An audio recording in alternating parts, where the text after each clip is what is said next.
So, this is where it all began. Almost 3 months ago now, we spawned into this world in almost this exact location, and since then, so much has changed. Hey guys, how's it going? Welcome back to the Minecraft LP series. My name is Hocus Pocus, and I hope that today you are ready for episode 25, which is going to be our very first world tour. Alright, we've got a lot to see here, so let's jump right into things. Let's try not to waste too much time because today could be a pretty long episode. Okay then guys, get yourself comfortable, grab yourself a suitable snack and a nice beverage to go along with it because we are jumping in here at the main base. So when we first spawned into this world, I don't know if you'll remember or not, but episode 1 there was a nice cave here. Since being changed obviously quite a bit, but if we enter into the upside of the base here, and by upside I guess I mean the part of the base that is at ground level, because a lot of it is underground. So originally this room I think finished about here. It wasn't that big, maybe back here. It was something in that region, and it wasn't very big at all. But since then we've expanded backwards, and I'll get to what we've added here in just a moment. But let's take one step back and have a look here at the arched entrance that we've got to the base. So we come in through here, we got a nice clock that shows us the time of day that we're currently at. Got a few plants on either side, and then in here we've got ourselves some organized storage. So you can see using the signs I've kind of made these chests semi-structured. So in stone, for example, we've got all of our stone types, ores, ingots, and minerals. Let me show you guys that because that's always something that people are interested in seeing, I guess. We got a bunch of diamonds, of course. They're quite useless to us at the moment. This is the stuff we're after right here, but we're not too hot on that at the moment. And then, of course, redstone, coal. We're never going to run out of that stuff. Right here, I've got my armor if I ever need to switch it out. So we've currently got the wings on at the moment. I can always change that for the netherite chest plate if I want to. A small bedroom on the far side here. This is where I generally sleep, usually my spawn point right here. And then we've got our very first pillager banner up over the bed. No idea why, it just it went there and I haven't taken it down since. And then finally right here we've got some furnaces. So this was all part of the original build, and then much more recently we've added this small enchanting station in. So this small trapdoor here allows us to slide down the ladder, and then once inside we can use the enchanting station for all of our enchanting needs. So this is pretty much it for the top side of the base, and as I say, when I'm referring to it as the top side part, I mean the overground part. We can also look down through this glass floor here, and this looks down into the ravine area, and at the moment you might be thinking, Hocus, there isn't much going on down there. You might want to do some work with it, but you might be surprised to find out that through this trapdoor, we've actually got ourselves this nice ravine. And we're coming up on one of the more technical builds right here. So you guys are going to be astounded at the technology here. So you see these things, right? Cocoa beans. You can hold the mouse button to continuously click and break them and just replant them like that. So we have got unlimited access to cocoa beans. I mean, if this doesn't blow your mind, then I don't know what will. This is technological advancement like we've never seen before. No, of course, I'm just kidding. But up ahead, we've got the bridge that leads over to the storage system. We'll get to that in just a moment. I'll also cover this probably later in the episode, just because the majority of this build is above ground.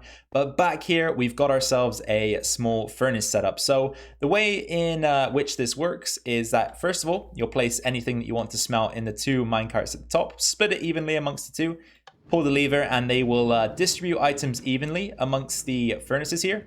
And I guess we can actually grab something to test this out on camera. So, smeltables in the top minecart chests here. And as I say, just distribute it evenly amongst the 2 carts, like so. Hit the button, or the lever I should say, and the furnaces will start to work. And then again, the bottom minecarts are for the fuel. So if we send those out with the coal in, they should just distribute amongst the furnaces. Unfortunately, we won't be able to see evidence of that because they're already fully stocked, but you will see that they have actually dispensed their coal.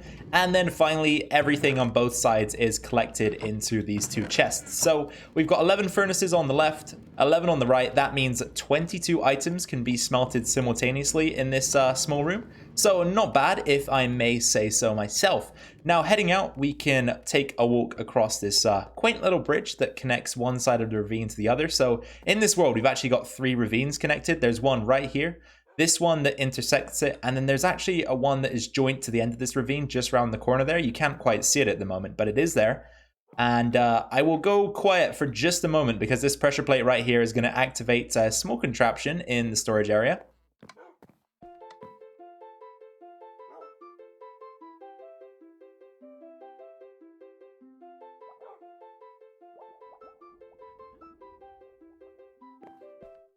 Okay, now some of you guys might recognize that tune. That is indeed the Lost Woods theme from Zelda. So every time we pass over that pressure plate, it will play that little tune, and it kind of just surrounds the storage area here. So it goes on and then back around the corner a little bit. I'm not going to walk you guys through that. It's kind of boring to look at, but it sounds pretty nice when you come through to the storage room here.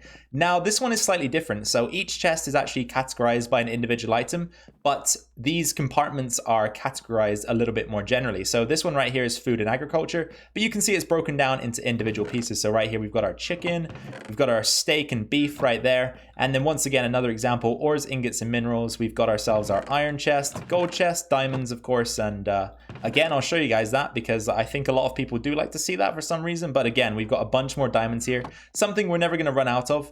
And so on and so forth. There are 2 elevators here to get up to the next level and back down to the first level. So this brings us up.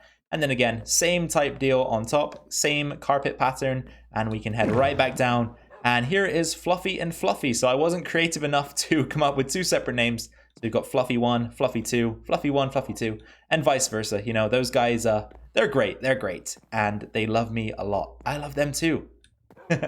Okay, so moving on. There isn't actually a feasible way to get down here at the moment, but fortunately for us, we've got the elytra and a backup ladder if we ever need it that goes up through the bridge there. So one of the first things that was built down in the ravine base is this cow farm. So right here, you guys might be quite familiar with what I got going on. I've taken inspiration from Etho. I built myself a nice little pixel art cow face in the background. But unfortunately, this cow farm doesn't exactly work as well as I have intended it to. So on this side, you can see I was experimenting with a different design type. That didn't go to plan either, so it's a bit of a mess on the right-hand side. But if we take a look at the left, what you can do is grab yourself some wheat. Now, that's not supposed to happen. You're supposed to stand on the pressure plate, grab yourself the wheat out of the chest, and then that should close back up. And you can walk through this alleyway and just breed up the cows as you would any other time. And then, of course, they will make some babies. Let's go return the wheat. So that can just go right back into the wheat chest. And then the next step, so I'll just open this up. And this is a backup, by the way, so we can pretty much do whatever we want here. Hit this button. That triggers a hopper clock, and that will actually open the trapdoors on the left side of the farm here. So if we go in, you can see that they're open. And the babies should be small enough to fall through, but unfortunately, I just can't convince them to do so for some reason. So we're looking to change the design, but I think you guys get the general idea of it. So the babies should drop down here, and then we should be able to kill them like these guys down here at the moment. But unfortunately, as I say, this thing just isn't going to plan. So we're looking for a replacement, and I'll hopefully get that done soon. There isn't too much else going on in the ravine base so far, apart from this floor design and some stairs that at the moment lead to nowhere. There's just a cave system up here, so I figured we might build into that at some point. Although these stairs I'm thinking of changing at some point as well, so I don't know, you can kind of forget about this at the moment. But if you guys were wondering about the floor design, and I haven't let you know about this yet, I did mention it in one video, but this texture right here is actually an upside down barrel, but it looks great, right? It's really nice. So we've got the upside down barrels and then a combination of stripped oak, dark oak planks, concrete powder, brown concrete powder, brown concrete, and then underneath the carpets here we've actually got some shroom lights just to give the area some light and prevent mob spawns, which does a good job. I haven't seen many in here recently. And then finally over here we've got the killing chamber for the iron farm. So that chute that you saw up by the smeltery that I mentioned we'd refer back to later is also part of this, and this leads all the way up to the surface, and I will get to that later on in the episode. But for now, let's just take a look at what we've got down here. So I would say roughly every 30 seconds we get an iron golem down here, and then inside this trapdoor we've got 5 double chests, which will just continually fill up. And I haven't been using a lot of the iron, but I have been playing a lot of time in the world, so it's slowly and steadily building up, which is awesome because iron is one of those resources that I don't want to go hunting for in caves and such. So just to have this farm running and ticking by in the background as we play is awesome. And you can see the fruits of our labor are slowly building up, and when I need that iron, it's going to be perfect. Heading back towards the ladder that takes us up to the surface, there is a couple more things to see. So if we carry on down the ladder instead of leaving in the ravine here, that'll take us down to our branch mine, which is one of the first things that we did in this world. So I dug right down, discovered the ravine, and then we just used this area here to get our first starter materials. But during that time, we were able to find a nice zombie dungeon, and we have connected to this zombie dungeon using an ice path. So if you repeatedly jump whilst running down this, it allows you to travel very quickly, and then that leads you out into this room here. So this is one of my favorite builds actually in the world. I will be quite honest and upfront about that. It's got a lot going on, and I'll get to that in just a moment. So how this works, you open the maintenance door here, and then I've got a few things just hanging out back. You go down the scaffolding, and that will bring you within range of the spawner. Eventually zombies will come our way. I think we can see a couple coming through right now, and they are elevated using this water column. So I'll go topside and show you where they will end up. You probably would have guessed. So they end up here, and then we got a couple controls. So first of all, if we take a look on the inside, ouch, leave me alone. You can see we've got an opening at the top where the zombies come out. If we flip this lever on, that closes the opening to stop zombies flowing in. And then we can use this button right here to crush them. So that is timed specifically to allow us to kill them in one hit with a sword. I think the baby zombies actually do die from this, but that's okay. There's not many babies in there usually. And then we can just go ahead and swipe. And then all of the drops are collected into these hoppers. And if we just take a look out back here, we've got a bunch of redstone. So the suffocation system is linked to the hopper clock here, and that's timed using items in the hoppers. And then back here is the setup for pushing those blocks forward. And then over here is the redstone that controls the shut-off switch.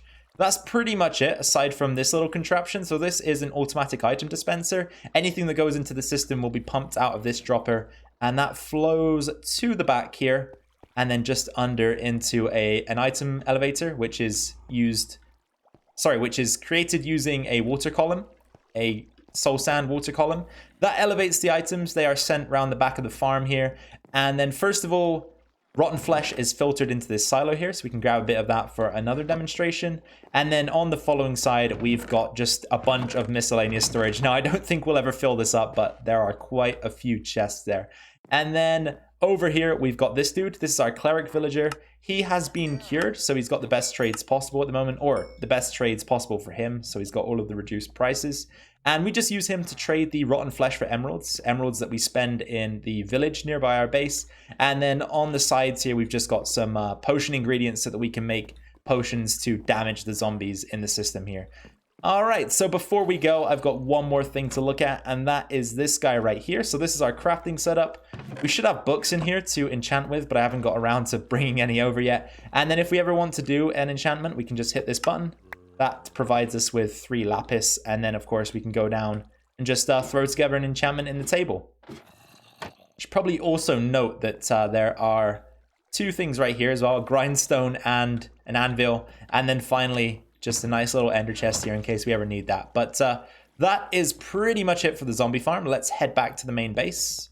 Next up, I suppose we'll look at the immediate outdoor area just outside the base here. So we've got a few minor temporary farms. So that's wheat, netherwort, we got a few melons growing, and of course some bamboo. A little bit of livestock, so a bunch of sheep here. We use these sheep for beds in the nether to collect netherite. Pretty much nothing else at the moment. But then if we head across the river here, I've got a couple farms, and one of these I'm quite proud of. That is the sugarcane farm, of course. Not this guy. This is ugly. This is beautiful. So I'll get to the sugarcane farm in just a second and how it functions. But first of all, we'll take a look at the vine farm. So this is very simple, a very, very simple concept. If we just come over here and grab ourselves some shears, what you can do is stand on one side of the farm and break down the vines. They will just hit the water streams and collect in a few specific areas. And then you can do the same on the back side here. So some of these vines can be a little bit more difficult to reach from the front. You can just break them down and they will float on down to the front where they can be collected.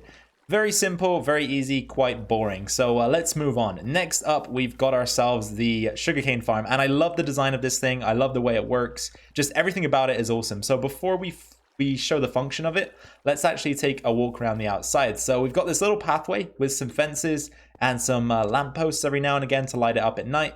And then on the sides, we've got ourselves a small little clearance, and inside of that is some water.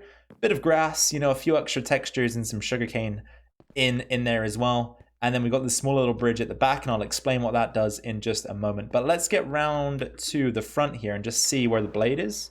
Okay, it's actually on this side of the farm, so I can explain the bridge right away. So this bridge allows us access to this button. When you hit this button, it actually allows the farm to function. So we should try and see what's going on here. So it's based on a flying machine concept, and we're going to get a little bit of lag, so just bear with it. And you can see that it moves along, destroying all of the sugarcane. And then once it reaches the other end, it will stop. And then if we come to this side of the farm, we can actually send it back the other way. So we've got a button on each end that allows us to activate it. And then, of course, all of the sugarcane remains within that rectangular area. But if we were to press this button, that will shoot the minecarts out, and they will just do a lap of the farm itself. So once they get back here, they should just bounce and return. So we'll see that happen in just a moment here. There we go. They all bounce and return. And the sugarcane is slowly but surely disappearing, and that is because, of course, the minecarts are collecting it up. So once they return back to their stationary position, we'll be quiet once more. And you can hear that very loud ticking. Let me just get away from it so that we can talk.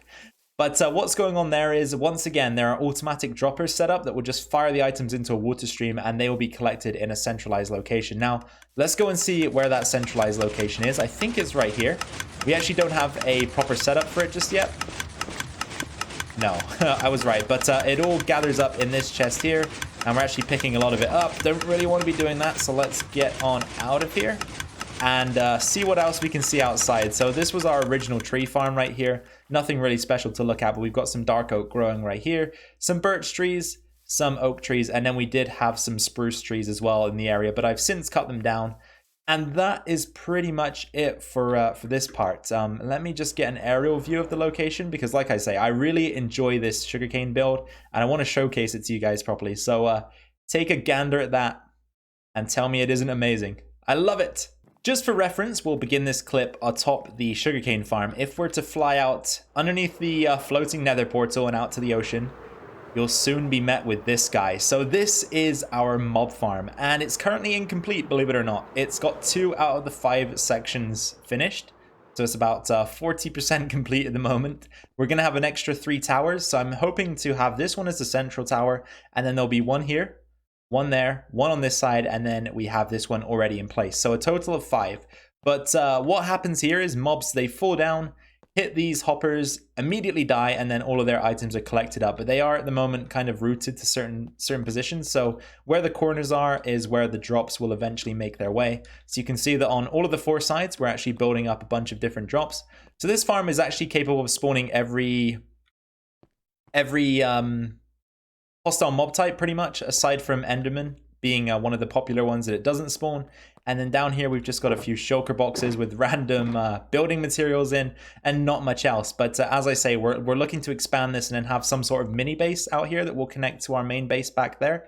So you're probably wondering how this thing works if you haven't seen Ilmango's design before. So on top of the farm itself, we've got a couple of hopper clocks again. And to turn this thing on, you just want to hit the levers. So there's one. That'll turn the first tower on, and that will turn the second tower on. And then if we just take a peek over the edge, you'll see that the water actually fluctuates between the levels. So eventually it will shut off here and it will flow on the level underneath. And you saw that on the left side. That should happen on the right soon.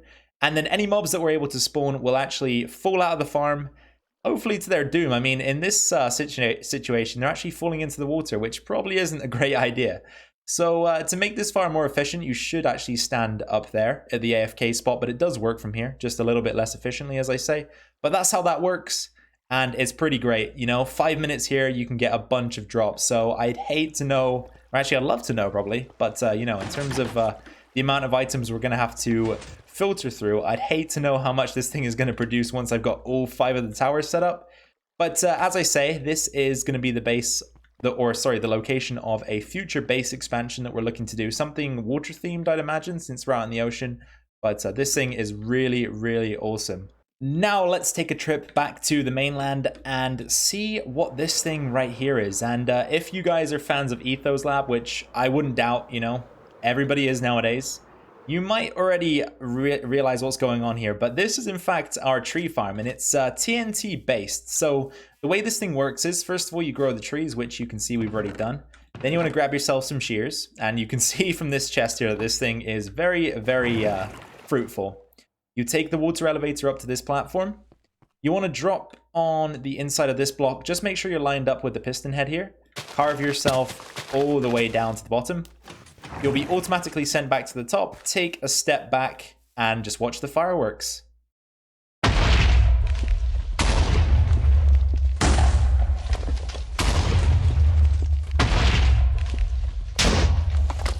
Hell yeah. I love that farm. And if you guys didn't notice, the wood here at the bottom also gets pushed up right at the end. So you can just immediately replant if you've got the means to do so. So for some reason, I don't see any saplings around here. But these hoppers down below do collect all of the drops. And then, as I say, you can just go ahead, replant, grab yourself a little bit more bone meal if you have it. Bad preparation from me. And just regrow immediately and just start the farm from square one. So that's the way that thing works. And as I say, this is an amazing design. I think an original design by Etho, and he doesn't actually have a tutorial for it. But if you follow the videos closely in which he built it, you'll be able to build one for yourself as well. And I'd highly, highly recommend it. Now, whilst we're in the area, back here, we've got our one and only beacon in the world that is actually set up and functioning. If we just fall down this hole, just make sure that we don't die. Always have backup elytra, guys. Always have backup elytra. That's my big tip for you. Let's get our armor back on before we carry on here. Not that it matters too much, but don't want any more unexpected deaths, hopefully. So down here is the Haste 2 beacon mines. So whenever you set up a Haste 2 beacon and you have a diamond pickaxe with efficiency 5, probably netherite with efficiency 5 as well. I'm not sure if it works with any lower efficiency enchantment. You can insta-mine, so let's try and test that out here somewhere. We should be able to do it over here. You can kind of just hold click and boom, boom, boom, boom, boom, boom, boom. All the blocks just dissolve in front of you. It's amazing. So again, this is something I've used to collect up a bunch of resources. Most of them I've transported back to base, but we do have a few lying around here.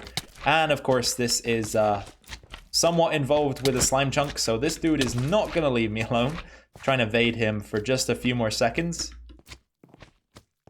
And you can see a good chunk of my iron here as well. I need to reclaim this at some point. So you can see a bunch of materials. Again, like I say, a lot of it I've already taken back to base.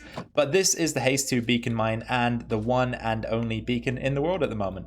Okay then guys, let's jump into the nether and see what we've got going on over there. So I've got two separate portals. One that leads to the regular nether. Oh, uh-oh. These guys are never fun to deal with.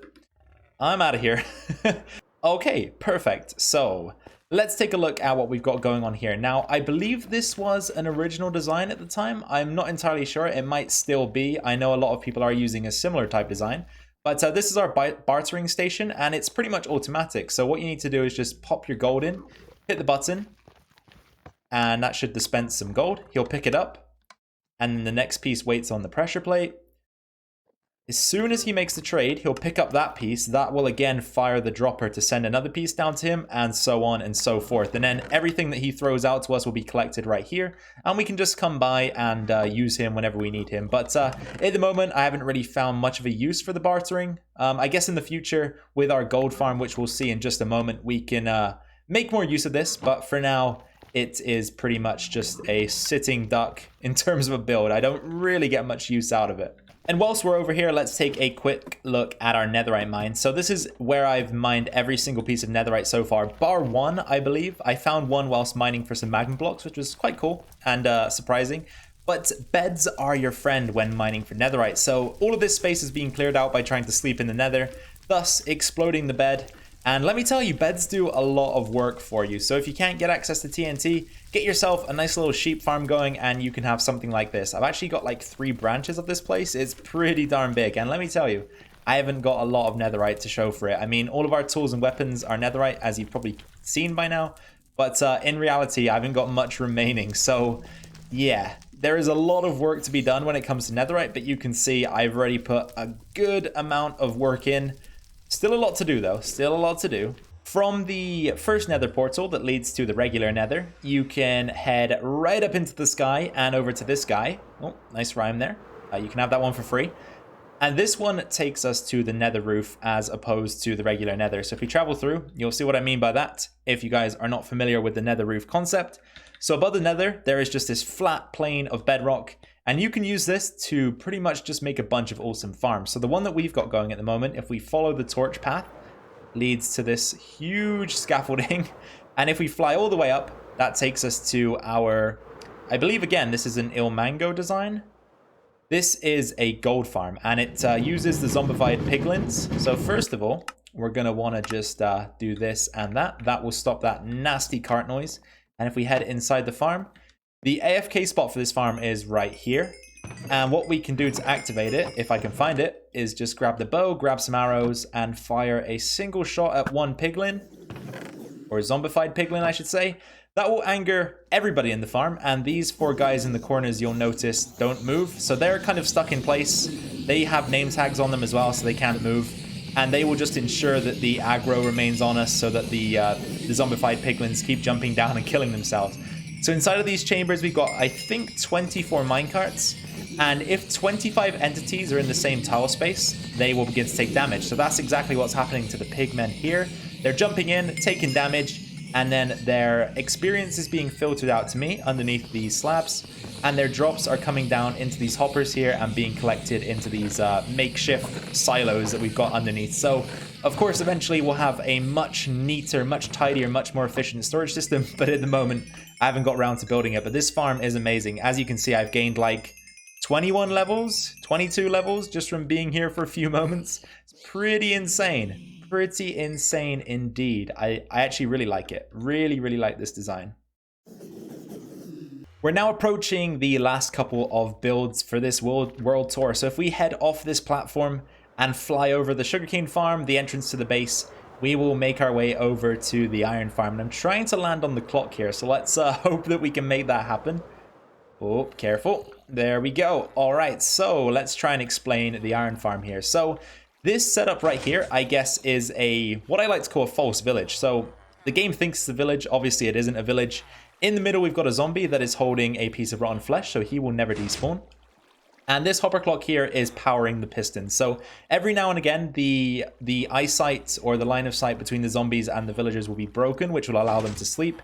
And the 2 conditions to spawn a golem, which you can just see in the background there, are that a villager needs to be panicked, which they will become when they see a hostile mob such as a zombie or a pillager, and they also need to have slept, I believe, within the last Minecraft day or so. So when it turns to nighttime, these blocks rising up and down will actually allow the villagers to sleep momentarily, but they will be awoken as soon as the blocks retract again, and that allows them to continue spawning golems throughout the day. So if we head top side, we might be able to see one spawning again.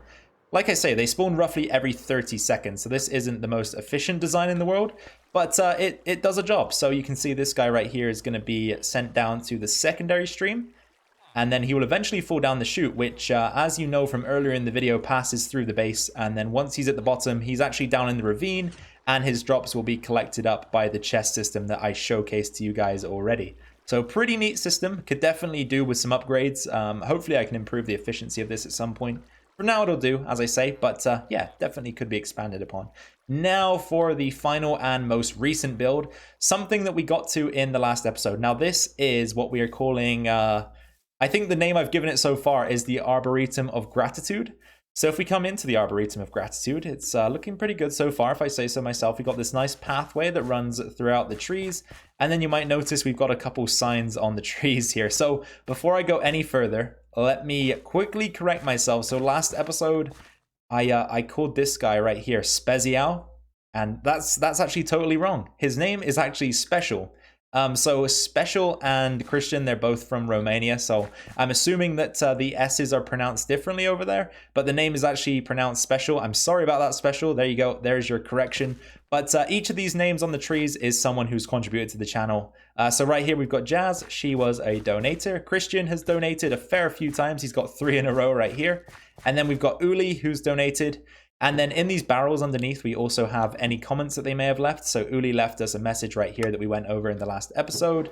We just leave those in the chest. If they didn't leave a message, we just give them a gold block with their name on it.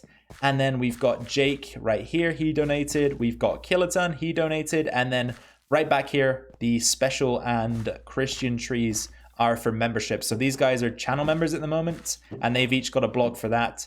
So this is my way of just kind of giving back to you guys for helping out the channel with donations. I mean, it's the least I could do, and plus it adds a nice build to the world. If we take a step back, this thing is actually looking really nice in my opinion. So we've got the trees, we've got the lighting, the pathway, and then of course this nice little wall that runs around the outside that I've made out of various block types.